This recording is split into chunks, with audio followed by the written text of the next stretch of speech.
Exodus chapter 12. Jehovah now said to Moses and Aaron in the land of Egypt, "This month will be the beginning of the months for you. It will be the first of the months of the year for you. Speak to the entire assembly of Israel, saying, on the 10th day of this month, they should each take for themselves a sheep for their father's house, a sheep to a house. But if the household is too small for the sheep, they and their nearest neighbor should share it between themselves in their house according to the number of people. When making the calculation, determine how much of the sheep each one will eat. Your sheep should be a sound, 1-year-old male. You may choose from the young rams or from the goats. You must care for it until the for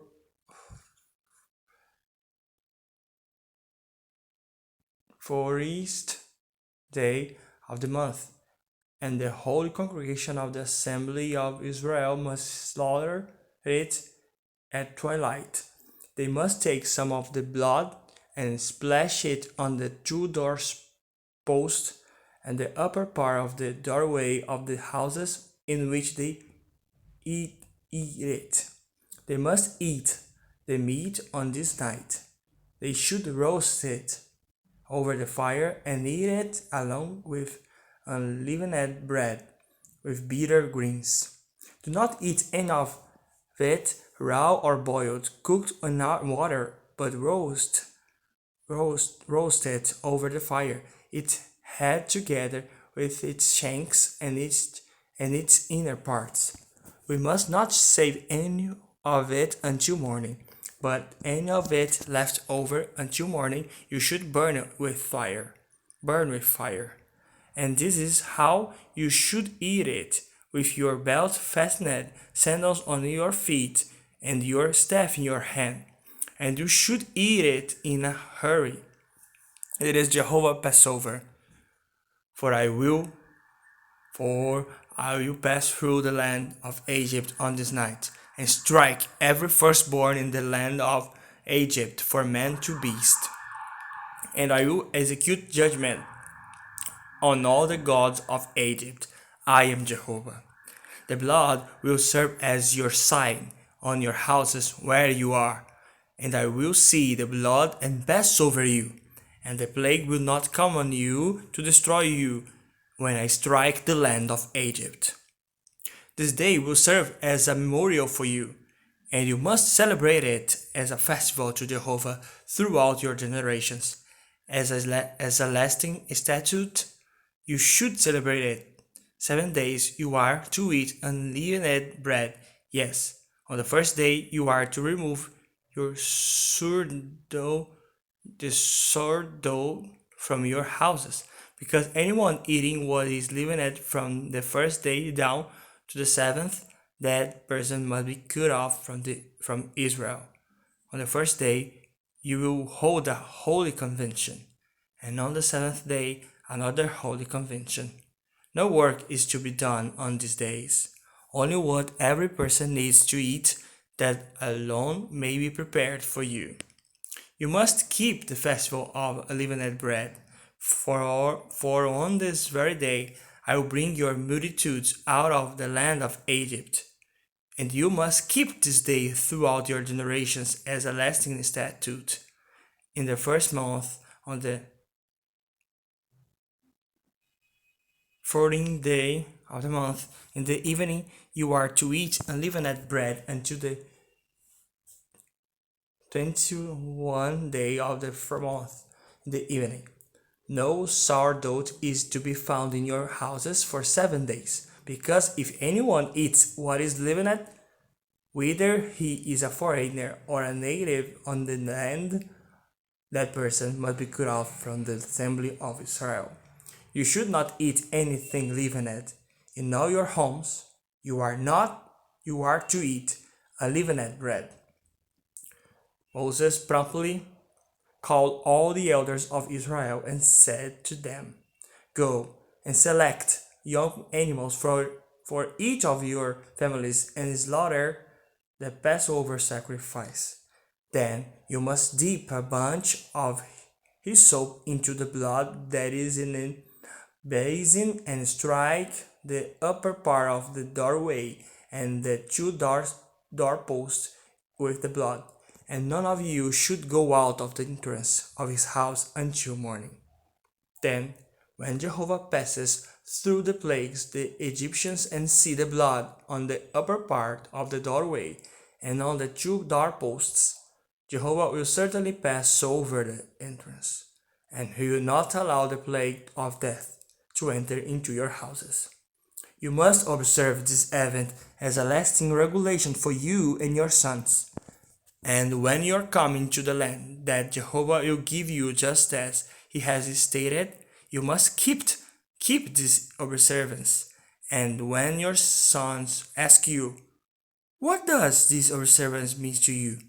you must say, "It is the sacrifice of the Passover to Jehovah, who passed over the houses of the Israelites in Egypt, when he plagued the Egyptians, but he spared our houses." Then the people bowed low and prostrated themselves. So the Israelites went and did just as Jehovah had commanded Moses and Aaron. They did just so.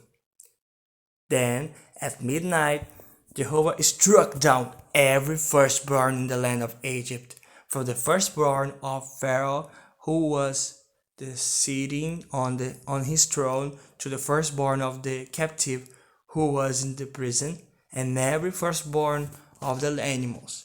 Pharaoh got up that night along with all his servants and all the other Egyptians, and there was a great outcry among the Egyptians, because there was not a house where someone was not dead. At once he called Moses and Aaron by night and said, "Get up, get out from among my people, both you and the other Israelites. Go and serve Jehovah, just as you have said. Take also your flocks and your herds and go, just as you have said, but you must also bless me." And the Egyptians began to urge the people to depart quickly out of the land because, as they said, we are all as good as dead. So the people carried their flour dough before it was leavened, with their kneading through thoughts wrapped up in their clothing on their shoulders. The Israelites did what Moses had told them, and asked the Egyptians for articles of silver and of gold as well as clothing.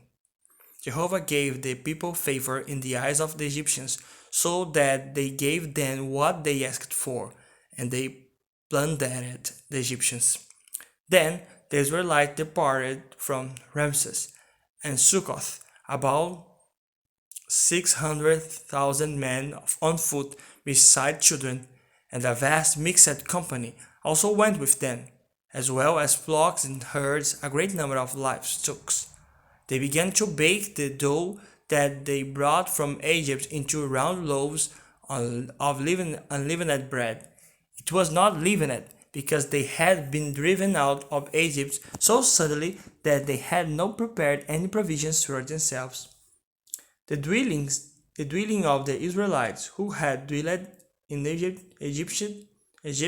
Egypt was 430 years. At the end of the 430 years, on this very day, all the multitudes of Jehovah went out of the land of Egypt. It is a night on which they will celebrate Jehovah's bringing them out of the land of Egypt. This night is to be observed to Jehovah by all the people of Israel throughout their generations. Then Jehovah said to Moses and Aaron, "This is the statute of the Passover. No foreigner may eat of it. But if someone has a slave man who was purchased with money, you should circumcise him. Only then may he shared in eating it, and setter and a hired worker may not eat from it, eat of it. In one house it is to be eaten. You must not take it.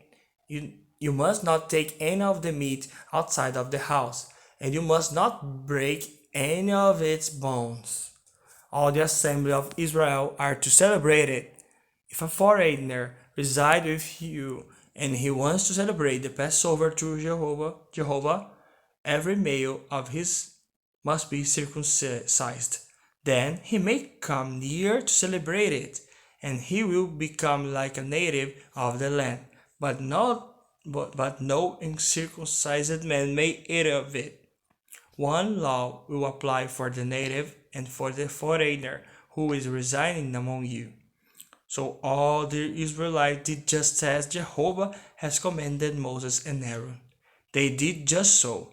On this very day, Jehovah brought the Israelites along with their multitude out of the land of Egypt.